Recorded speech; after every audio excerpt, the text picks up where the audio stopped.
Ignition running.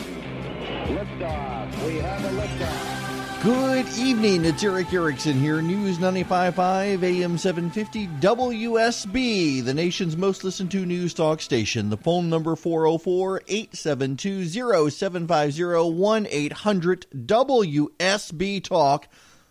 Let's get the FBI situation out of the way. We've got issues with the FBI and what did or did not happen. And I got questions. I mean, I got real questions about the situation and what we know or we don't know, starting with the really troubling, significant allegations from Ron Johnson, the senator from Wisconsin. Listen to Ron Johnson. He was on with Bret Baier. Listen to what he said to Bret Baier yesterday on Special Report on Fox News. What this is all about is further evidence of corruption, more than bias, but corruption at the highest levels of the FBI and that secret society. We have an informant that's talking about a group that were holding secret meetings off-site. There's so much smoke here. There's so much suspicion. Let's stop there. A secret society, secret meetings off-site of the Justice Department. Correct. And you have an informant saying that? Yes. Is there anything more about that? No, we have to dig into it. We have to dig into it, he says. Okay, so you need to know that Ron Johnson is walking that back today, saying his committee is actually focused on the Clinton emails, not on this stuff. Well, if it's that big of a deal, if you've got an informant telling you this, why are you suddenly only focusing on the Clinton emails? Here's the problem, folks. I am willing to entertain the idea that partisans within the FBI working to help Hillary Clinton decided to organize an effort to undermine Donald Trump. Now, before you say you can't believe that this is impossible, you had partisans at the Internal Revenue Service trying to attack Tea Party groups. They were never told. They were never given specific orders. They just knew they could and that they should. You got a bunch of people in the FBI. They don't like Donald Trump. They think they need to try to stop him. But there's a problem here in that all of the polling fairly consistently showed that Hillary Clinton was going to win. No one, including Donald Trump, thought he was going to win. But there's a bigger problem here. You've got House members, respected members. I played audio yesterday. John Ratcliffe and Trey Gowdy, highly respected, saying you've got 50,000 emails, you've got a lot of deletions. By the way, the FBI is saying, and this has been documented during the Obama administration era, it's not a new excuse, that a bug hit more than 10% of FBI agents' phones, wiping out a bunch of stuff, including text messages. It was a bug in Samsung phones. They're not blaming Samsung. They're saying this is a bug their IT department tried to uncover, and data was lost in the process. It wasn't malicious, according to them. Now, you can believe that or not. I'm just telling you what they're saying. But there's a bigger, more fundamental issue here, and I have tried all day to listen to both sides. And I will tell you where my mind is on this. So if Republicans really believe, I mean, this is a working theory right now. FBI agents were working to undermine the Trump administration. If Republicans really believe this, not the Trump administration, the Trump candidacy, and then trying to disrupt after the election, trying to stop him from becoming president. If they really believe this, why are they rushing to Fox News and conservative outlets for photo ops and talking points instead of going behind closed doors, forming a special committee, subpoenaing everybody, dragging them all to Capitol Hill and investigating? Take the much ballyhooed memo, the release of the memo thing. This is a Devin Nunes memo. It's not an FBI memo, and that's the way it was first cast. It was a memo from the FBI. But it's not. It's a memo from a congressman. It's a memo from a congressman who's been an ardent supporter of the president and was written to put information in the light best and most favorable to the president. The Democrats say they've got a memo now that they've written to counter the Nunes memo. By the way, the House won't give the Senate Intelligence Committee the memo to see. Even though they've got authorizations, even though it's fairly pro forma, they won't do it. Release it all. Let us all see. Here's my thing. It is totally reasonable and possible to believe that FBI agents did this, and if so, we have crossed the cultural civic Rubicon of this country. There is no going back if FBI agents who are in a nonpartisan civil position designed for law enforcement decided to abuse their offices to try to stop a president. It's not a very far steps from the Praetorian Guard themselves picking out the president of the United States if you have this happening, and it is not ruthlessly exposed and stamped out. At the same time, if you've got Republican congressmen out there doing this to undermine the credibility of the FBI purely to help the president in the ongoing Robert Mueller investigation, that needs to be ruthlessly stamped out, or they themselves are undermining the basic institutions of our republic. The basic trust in society and in the institutions of government to be able to do things will be destroyed one way or the other. If this is really that big a deal, if this is really that important, if this is really that major and monumental, they need to form a select committee. They need to go behind closed doors where there are no TV cameras to play to. They get the best members of the House and the Senate together without playing to cameras, without playing to the base. Keep it all secret and figure out what the heck is going on. If the FBI is doing this, we need to know. But I got to tell you, the idea that Republicans need to rush to TV to demand a special counsel when they control the executive branch and they control the legislative branch, as opposed to going directly to the Attorney General, who is their friend and former colleague, to say you need a special counsel, boggles my mind. Why exactly do that? Why rush to the media? Unless you're trying to obfuscate the Mueller investigation, unless you're trying to undermine it. And why not let the Justice Department do this? Why a special counsel? Here's the thing. I actually had a member of Congress earlier today reach out to me. I asked the question, why not trust the Justice Department to investigate? And this member of Congress reached out to me and said, well, if you believe that the FBI is corrupt, if there are problems in the FBI, and they may extend into career lawyers within the Department of Justice, you need a special prosecutor. And my response to him was that if the executive branch is that infiltrated by members of the opposition trying to disrupt and disorganize and throw off the Trump administration, we don't need a special prosecutor. We need a thorough congressional investigation. The first branch of government needs to examine and inspect the second branch of government if this is the case. A special prosecutor would remain within the corrupt system, answering potentially to corrupt bureaucrats, hiring potentially the corrupt bureaucrats. The only way to do this is to let the first branch of government, the Congress, investigate the second, as it should be under the Constitution with checks and balances. But they're not doing that. They're rushing off to cameras to say this is so. By the way, did you know that there are text messages from Strzok, the guy who supposedly wanted to out Trump and supposedly helped Huma? There are text messages from him to his mistress, saying that there's no there with the Mueller investigation, that there's no reason for him to even sign up to help the Mueller investigation because it wasn't going anywhere because he doesn't believe there's credible evidence. Those text messages came within only a couple of months of the Mueller investigation getting going. So somehow you've got to believe that there was a conspiracy of this guy to set up the president prior to the election in order to get a special counsel to find the evidence. And then once the special counsel was situated, instead of embedding himself within it to help steer the investigation to find the corrupt trail that he and the conspiracy created, you've got to believe he said, well, there's no there, might as well not even bother joining. There are a whole lot of things you've got to connect and disconnect and reinterpret. Trey Gowdy did that on TV. They asked him about that email chain where the guy said there's no there, why bother? And he said, well, then this is proof. He should have wanted to get on the Mueller team to try to prove that Trump was innocent. Why, if you dislike him? Why? FBI agents are allowed to have partisan positions. They're just not allowed to act on them. All of this is to say there's a serious allegation here that the FBI is undermining the President of the United States for partisan purposes. If that is true, we need answers. But if it's not true, why are members of Congress doing this other than to undermine the investigation against the president? And if so, that needs to be ruthlessly stamped out by the House Ethics Committee. Either way, we need answers. But I would submit to you, if I'm a member of Congress in the majority, and my majority also controls the executive branch, that I shouldn't need to play for cameras to drum up rage among the base. I should be able to go exactly and directly to the Attorney General and say hire a special counsel and go behind closed doors with the leadership of the House and the Senate and have closed door investigations to try to find the answers that are terribly disturbing from questions that are terribly disturbing. If you really think the FBI is rogue and is trying to undermine the president, you as a congressman have an obligation through Congress to investigate, not to punt the ball to the branch of government you think has been infiltrated by corrupt agents. It really is that simple, and yet everybody wants to complicate it.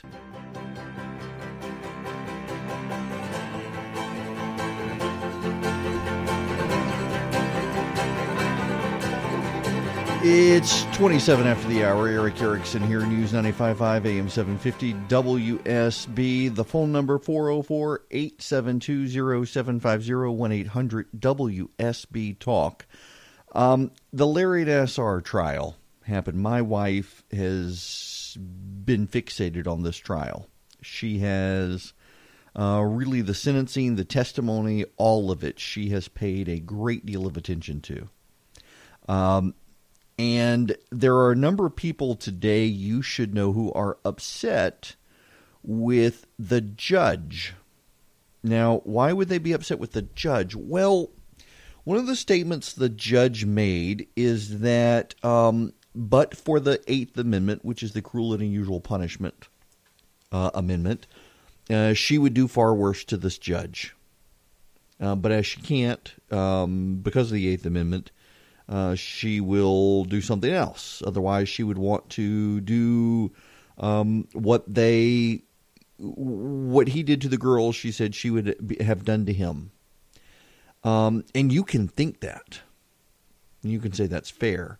Problem is, there are some people who think that makes it likely that he can have an avenue of appeal. I don't know that that's the case. What I do know is that this was a monster who put himself in a position to be a monster. And he may have been all sorry on the stand, but in all of his correspondence to the judge showed he wasn't really sorry at all for any of this stuff. And she threw the book at him, deservedly so, minimum of 70 years in prison, it looks like. Really 145 years, minus parole and whatnot.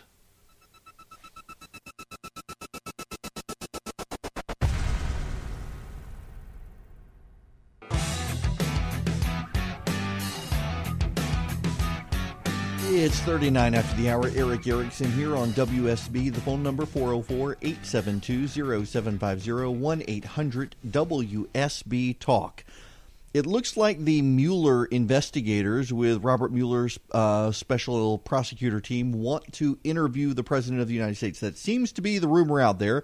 There are a number of reports out there suggesting this is true, suggesting as well that he wants a thorough conversation with Steve Bannon, who I thought they'd had a conversation, but apparently they want to get Steve Bannon in there as well. Now, sources, I want to read you this because this is very important.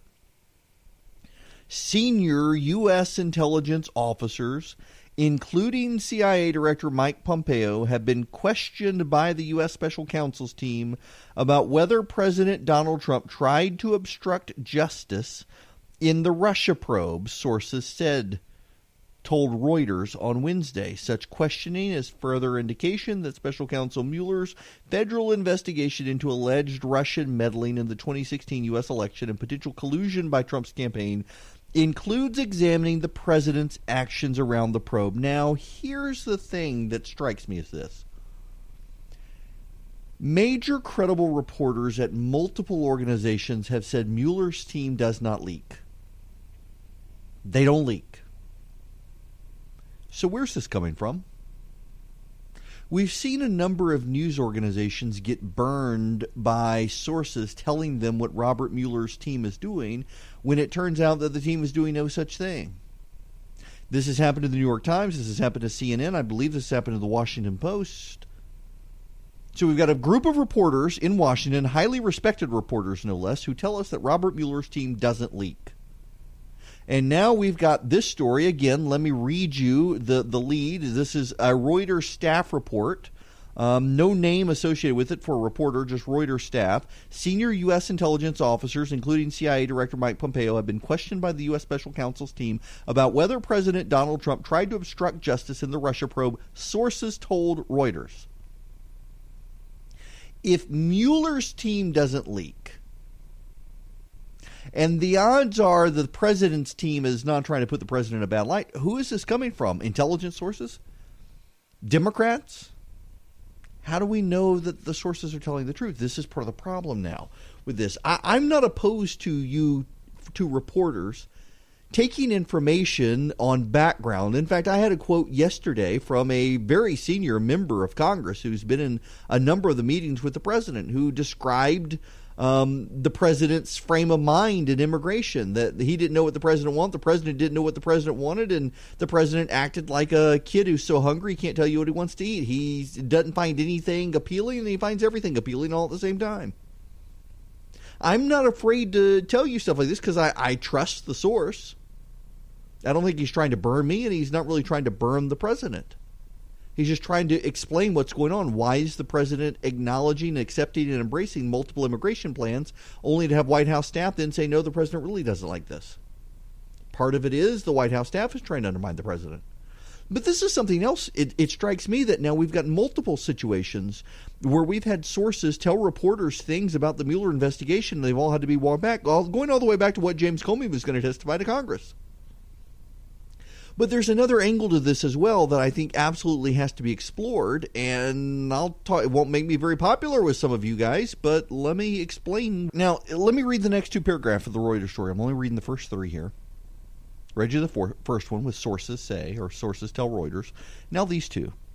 Such questioning is further indication that Special Counsel Robert Mueller's federal investigation into alleged Russia meddling in the 2016 U.S. election and potential collusion by Trump's campaign includes examining the president's actions around the probe.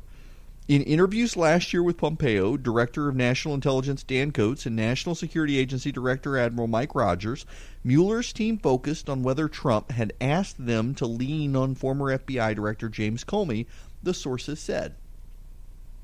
First of all, I don't trust James Comey. In light of the fact he clearly leaked classified information to a law professor who's now claiming to be his attorney, and so therefore covered by attorney-client privilege, but no one can say, including the attorney, when he actually started his job. I don't trust James Comey.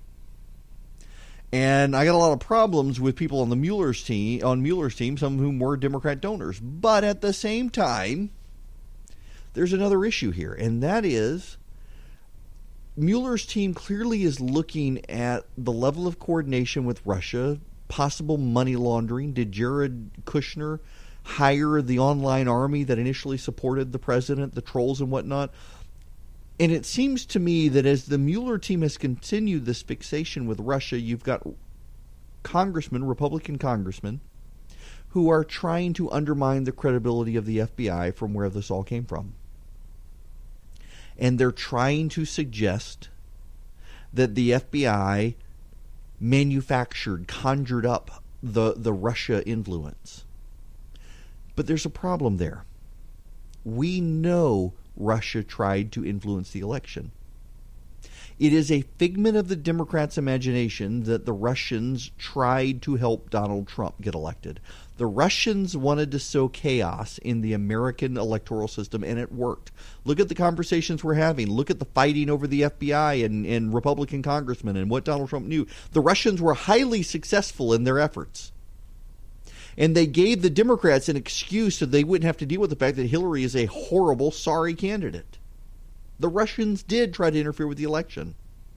So I don't buy the fact that Republican congressmen are claiming Democrats tried to manufacture the Russian influence in the election, because we know for certain the Russians did it. You can see it every day online. So what's going on here? That's the problem. We have no idea. And unfortunately, we are in a post-truth moment in America, where there are no real neutral arbiters of truth. There's no one person anyone can look to and say, this guy's going to give me the truth. I mean, listen, you should see the emails popping up right now from people listening to the show who are angry with me for not lining up with the president because they heard somebody on Fox say something they think it's the gospel truth. And there are Democrats out there, I'm sure, on social media. I'm streaming this live on Twitter right now. I'm sure they're livid with me for daring to say that there might actually have been something going on at the FBI, and we need answers to that. How dare you undermine the FBI? We need truth. And there actually is a real truth. And I know in a postmodern society, it's real hard to understand there is a real truth. The problem is, are we going to find it? And I suspect we're not going to find it. And that's going to be to all of our detriment on what happened here. But I do think there's a there with the Mueller investigation. I don't think Trump is involved, but I think there are others who might know stuff, who might have done things they shouldn't have done. And I think the Mueller team deserves the ability to root it out without Republicans trying to undermine them. Likewise, I think we need to look into these allegations about the FBI. The text messages are pretty compelling that someone somewhere thought very highly of themselves within the FBI, and I wouldn't put it past them thinking they took it as an obligation to do something.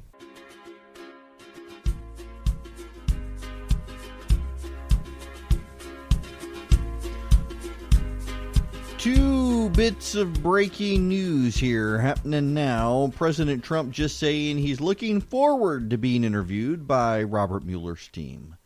Looks like that is definitely going to happen. Also, North Korea has made a rare announcement addressing all Koreans at home and abroad, saying they should make a breakthrough for unification without the help of other countries. They don't want Donald Trump involved. This does seem like a win for Donald Trump here. I mean, he suddenly got the North Koreans interested in reunification after his saber rattling. Listen, here's the reality. North Korea knows they can't beat us. And we know they're trying to get a nuclear weapon, so something's got to come about. And my suspicion is that this is a stalling tactic. They don't actually want to reunify. They just have to buy themselves some time to be able to get their nuke developed. I just don't think that's going to work.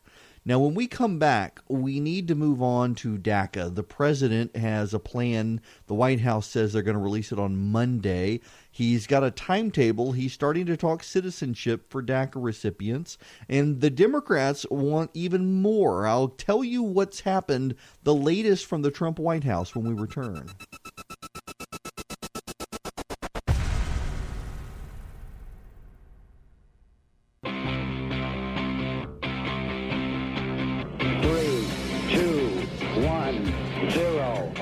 Running. Liftoff. We have a liftoff. Good evening. It is 10 after the hour. I'm Erick Erickson. This is Atlanta's Evening News on WSB. The phone number, 404-872-0750, 1-800-WSB Talk. This just in, as Chris Chandler mentioned, the president just called reporters in, said he's looking forward to being interviewed by special counsel Robert Mueller, says he will do it under oath. That doesn't seem to be wise, but okay. If he wants to, go for it. Good. I mean, let him do it. Let's get this over with. I just don't think that the president is going to be, that Mueller's team is going to find anything against the president. They may find stuff against other people connected to the president, but I don't see that the president himself is going to be implicated in this based on all the information we know thus far, based on what happened. I just don't see it. By the way, this was not a story that I was going to get into because I didn't even know about it, but I am going to have to read this for you. Some pageant contests have hit a hump in the road this week. In a beauty contest in Saudi Arabia, dozens of contestants have been disqualified for receiving Botox injections to make them look more attractive. Saudi media reported a veterinarian was caught performing plastic surgery on the dozen camels a day before the pageant, according to the UAE's The National. In addition to the injections, the clinic was surgically reducing the size of the animals' ears to make them appear more delicate. A beauty pageant for camels. Somebody finding a wife from one of the... A beauty pageant for camels. My goodness. The things you read. This was not The Onion. This is a real story. This is from National Public Radio. Yes, it is. Okay, we got to get to DACA. Because the President of the United States has said this evening that he wants a path to citizenship for DACA recipients. A horrific notion to many of you listening right now. I know because you've sent me angry emails and tweets and everything else. But yes, the President of the United States of America, Donald J. Trump, says that he wants a path to citizenship for those who are qualified under DACA. A 10 to 12 year period after which they would be allowed to get citizenship in this country.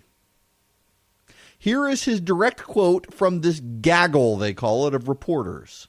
We're going to morph into it. It's going to happen at some point in the future over a period of 10 to 12 years. That is the President of the United States. Oh boy. Now, will the White House staff, will President Miller allow this to happen? And I say President Miller, someone in jest, Stephen Miller, one of the president's aides, who is very, very, very adamant that no DACA recipients should have citizenship.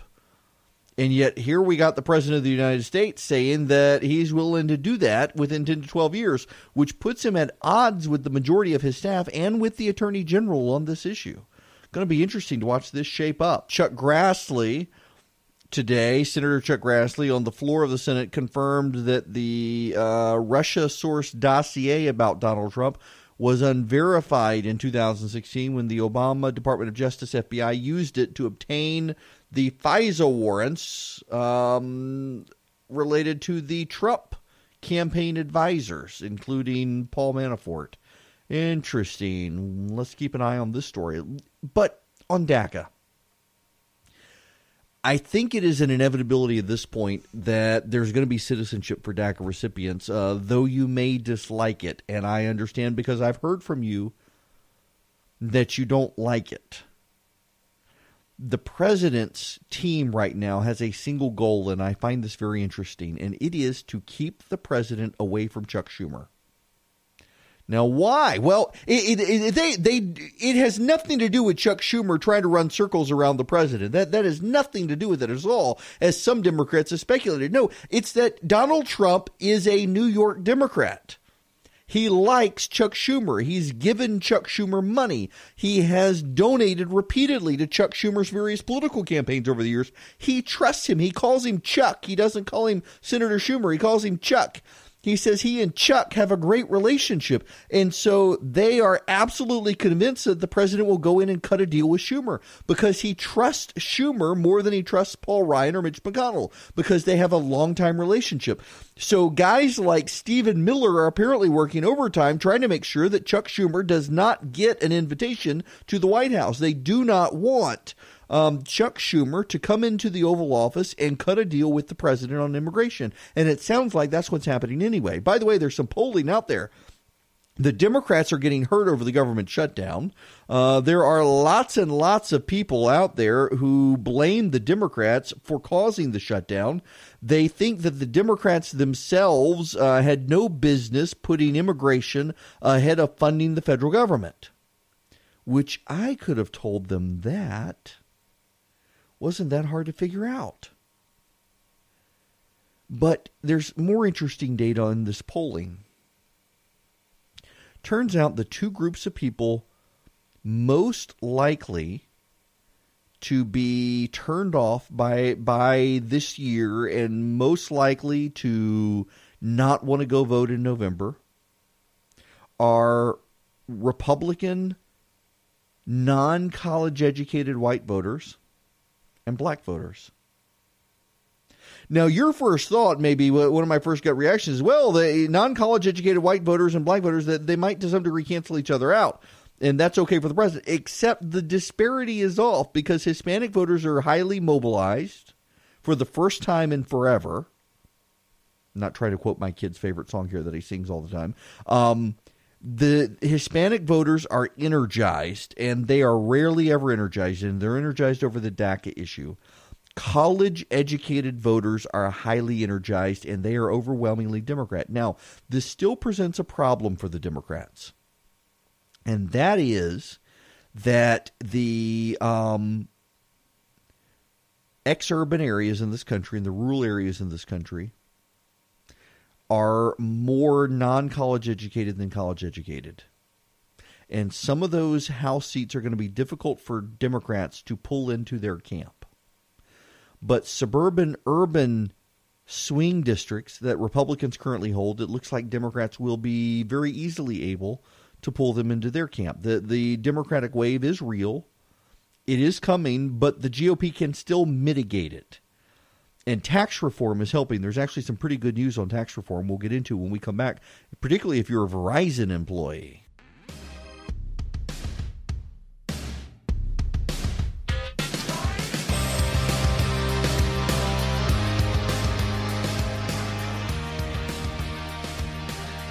It's 26 after the hour. Erick Erickson here. The phone number 404-872-0750, 1-800-WSB Talk. Congratulations to Chipper Jones, named on 97.2% of the Hall of Fame ballots. Ties him for the 10th highest all-time with Greg Maddux, according to Mark Bradley from the HAC. Very good job.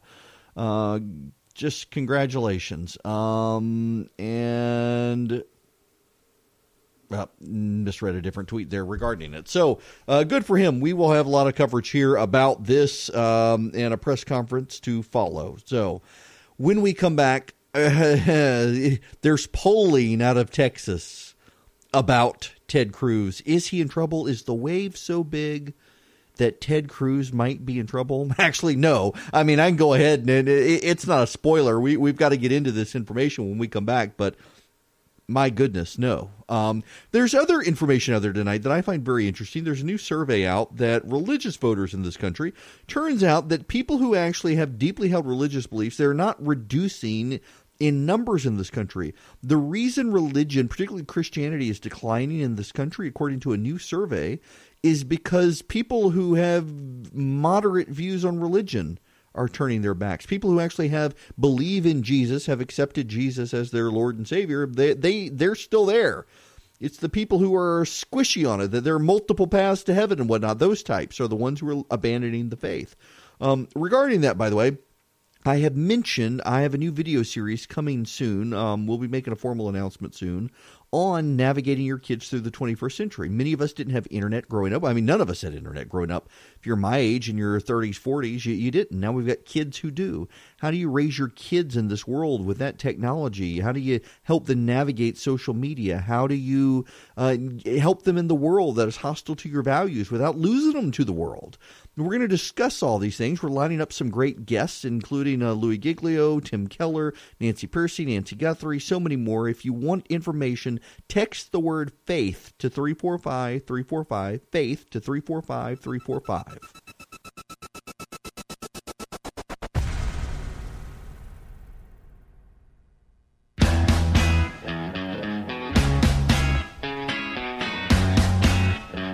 It is 42 after the hour. Y'all, before I get into the Ted Cruz news, I got to read this to you because it is somewhat mind-blowing.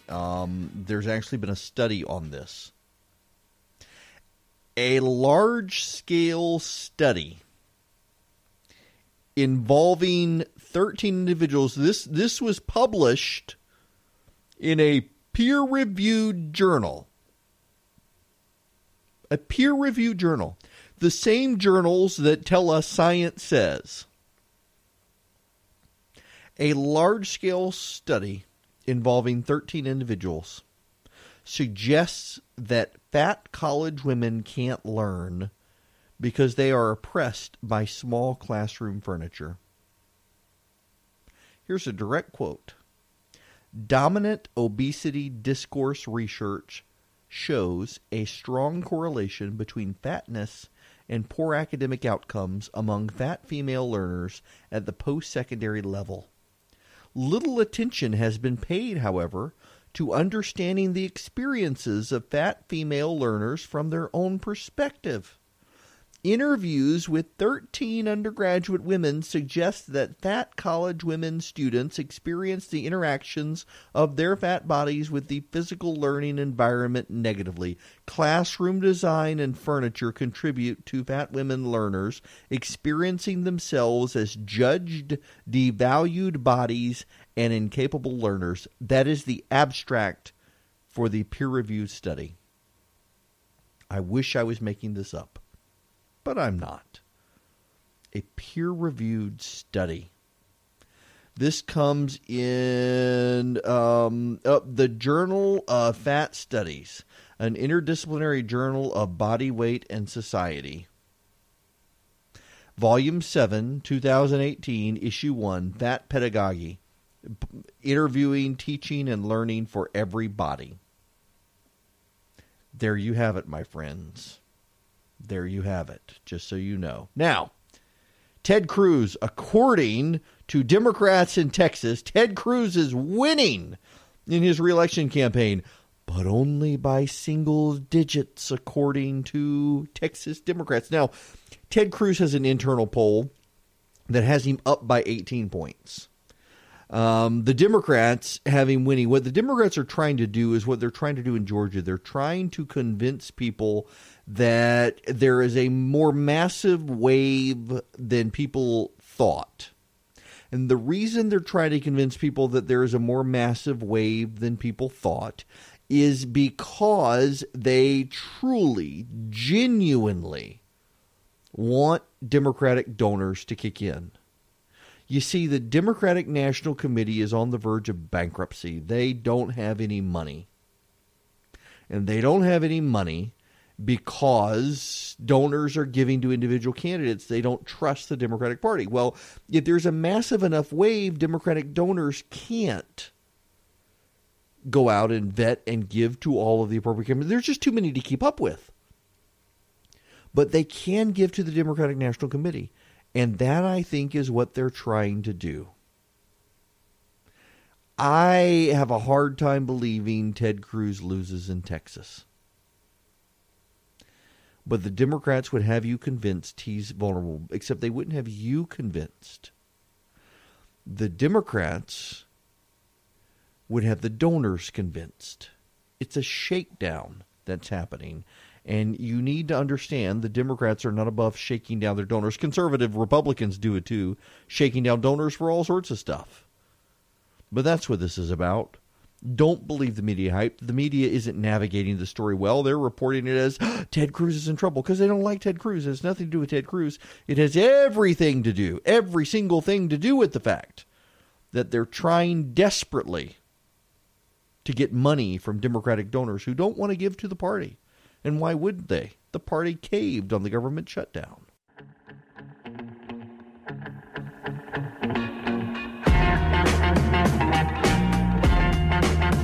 Good grief. Just saw this coming across the AJC Twitter feed. Authorities arrested an 18-year-old high school student and his parents in a drug raid at their Swanee home Tuesday night. While searching the Dartmoor Lane home of John Christopher Coleman, 52, Holly Jean Coleman, 50, officials found marijuana, cocaine, THC, MDMA, e-liquid cigarettes, and drug paraphernalia. Forsyth County Sheriff's Deputy Doug Rainwater said in a statement their son, John Cooper Coleman, identified as a student at Lambert High School, was granted a $51,115 bond. No other details were released. Parents and their son, marijuana, cocaine, THC, MDMA, drug paraphernalia. That's just, Christy and I were having this discussion earlier today that, we sometimes think, man, our kids spend too much time on the iPad. Maybe we need to rein them in some. But we have well-behaved kids. They get along well, thank goodness. They're well-mannered. They don't cause trouble at school. And I think sometimes, man, what are other people doing? And gosh, then you suddenly see this. Apparently, it looks more and more like a family selling drugs together. It just boggles my mind. I mean, I guess I live a completely sheltered life and always have, but it boggles my mind that there's stuff like this out there. Good gracious. Well, tomorrow we'll have more on the president's statements tonight because they are blowing things up on the reporter feeds tonight.